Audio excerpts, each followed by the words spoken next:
নির্বাচনের আগে কিছু কিছু মেসেজ দেখেছি, আপনারাও দেখেছেন। দিগন্ত টিভিতে আমার নামে একটি কথা এসেছে যে আমি নাকি বড় স্টেশনে চাঁদা চেয়েছি, এটা মামলা হবে।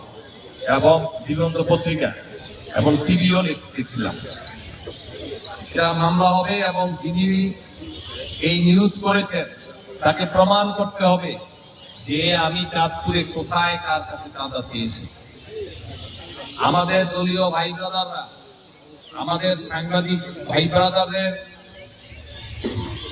কাছ থেকে কোন কমপ্লেন পেলে যারা এখানে উপস্থিত আছেন, আমি নাম বলবো না, আপনারা নিজেরাই জানেন যে আপনাদের কতক্ষণ সময় লাগে আপনাদের ওই কমপ্লেন দেওয়ার পরে আপনাদের সেই জায়গাটা সমাধান করতে। আইদার তাকে নিয়ে আসা হয় থানায় এবং বাকিটা থানা বুঝে, আর না হলে সাথে সাথে ওখানেই বসে সমাধান করা হয়।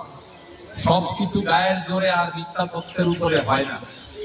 দয়া করে অনুরোধ করব, যদি আমার বিরুদ্ধে কোন রকমের অস্বচ্ছতা পাওয়া যায় অবশ্যই আপনারা লেখেন।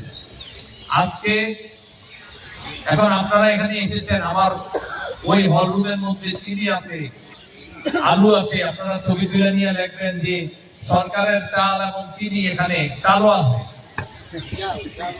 চালও আছে। এটা আমার ব্যক্তিগত অনুদান, আমার সাধারণ গরিব লোকের জন্য আমরা কিছু ঈদ উপহার দিব।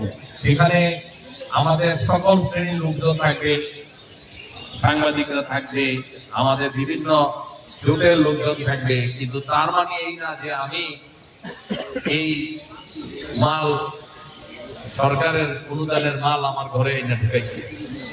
এই ধরনের দয়া করে কোন রকমের অসত্য তথ্য যদি কেউ প্রকাশ করেন অতি উৎসাহী হয়ে, তাহলে কিন্তু তার বিরুদ্ধে আইন অনুযায়ী ব্যবস্থা নিতে হবে। এবং শুধু আমার না, যে কোনো সত্য ঘটনা উপস্থাপন করেন বীরের মতো আমরা এটা গ্রহণ করব। কিন্তু